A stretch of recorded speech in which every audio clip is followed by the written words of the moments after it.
পশ্চিমবঙ্গের লোকসভা ভোটের জমজমাট লড়াই বিষ্ণুপুর কেন্দ্রে। এই কেন্দ্রে বিদায়ী সাংসদ তথা বিজেপি প্রার্থী সৌমিত্র খায়ের সঙ্গে ভোটযুদ্ধের ময়দানে অবতীর্ণ হয়েছেন তার প্রাক্তন স্ত্রী সুজাতা মণ্ডল। সেই লড়াইয়ে প্রার্থী সৌমিত্রকে সংযত থাকার পরামর্শ দিয়েছেন বিষ্ণুপুর সাংগঠনিক জেলা বিজেপি নেতৃত্ব। বিষ্ণুপুর লোকসভা কেন্দ্রে ভোট ষষ্ঠ দফায়। আগামী 25শে মে এই লোকসভা কেন্দ্রে ভোট হবে। বিজেপি এবং তৃণমূল তো বটেই, এই কেন্দ্রে বামফ্রন্ট মনোনীত সিপিএম প্রার্থী হয়েছেন শীতল কৈবর্ত। বাম প্রার্থী এই ভোট যুদ্ধে থাকলেও প্রকৃত লড়াই সৌমিত্র বনাম সুজাতার মধ্যেই। অথচ 5 বছর আগে এই লড়াইয়ে সৌমিত্রের সঙ্গে ছিলেন তার প্রাক্তন সহধর্মিণী সুজাতা। আদালতের নির্দেশে 2019 সালের লোকসভা নির্বাচনে বিষ্ণুপুর লোকসভা কেন্দ্রের 6টি বিধানসভা এলাকায় প্রচার করতে পারেননি সৌমিত্র। কেবলমাত্র বর্ধমান জেলার খণ্ডঘোষ সভাতেই প্রচার পেরেছিলেন তিনি। ফলস্বরূপ বড়জোড়া, ওন্দা, বিষ্ণুপুর, কতুলপুর, ইন্দাস এবং সোনামুখী বিধানসভা এলাকায় সৌমিত্রর হয়ে জনতার কাছে ভোট চাইতে গিয়েছিলেন তার তৎকালীন স্ত্রী সুজাতা। জয়ের পর সুজাতাকে দেবী দুর্গার সঙ্গে তুলনাও করেছিলেন সৌমিত্র। কিন্তু এবারের ভোট সেই সহযোদ্ধাই প্রতিপক্ষ। আর শেষ নেতৃত্বের দেওয়া 400 আসনের লক্ষ্য পূরণে বিষ্ণুপুর আসনটি ধরে রাখতে মরিয়া বিজেপি।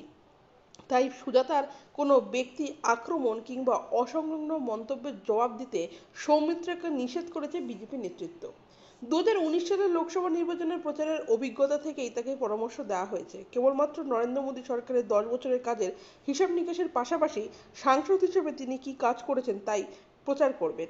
সঙ্গে রাজ্য সরকারের দুর্নীতির কথাও তুলে ধরে ভোট চাওয়ার পরামর্শ দেওয়া হয়েছে।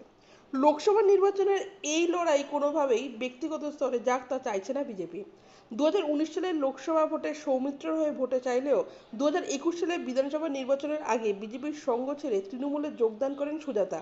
এরপর বিবাহ বিচ্ছেদের মামলা হয় দুপক্ষের মধ্যে। তিক্ততার সূচনা সেখান থেকেই। বর্তমানে দুজনে বিবাহ বিচ্ছেদ হয়ে গেছে। সৌমিত্র ঘনিষ্ঠদের অভিযোগ, সুযোগ পেলেই সুজাতা সৌমিত্রের বিরুদ্ধে খড়গহস্ত হন, পিছুপা হন না ব্যক্তি আক্রমণ থেকেও।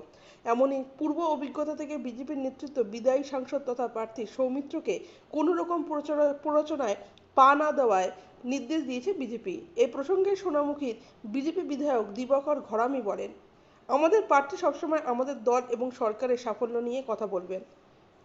মানুষের কাছে ভোট চাইতে গিয়ে তৃণমূল সরকারের দুর্নীতির প্রসঙ্গ তুলে ধরার পাশাপাশি প্রধানমন্ত্রী হিসেবে নরেন্দ্র মোদীর উপলব্ধিও কথা বলবেন। তিনি আরও বলেন, বিপরীত শিবিরের প্রার্থী যতই ব্যক্তি আক্রমণে নামুন না কেন, আমাদের প্রার্থী তার কোনো আক্রমণের জবাব দেবেন না। তার এবং আমাদের লক্ষ্য কেন্দ্রের তৃতীয়বারের জন্য নরেন্দ্র মোদীর সরকার গঠন করতে বিষ্ণুপুর লোকসভায় জেতা। তাই অহেতুক কোনো বিতর্ক যাতে না তৈরি হয়, আমাদের প্রার্থী সৌমিত্র সেদিকেই নজর রেখে চলবেন।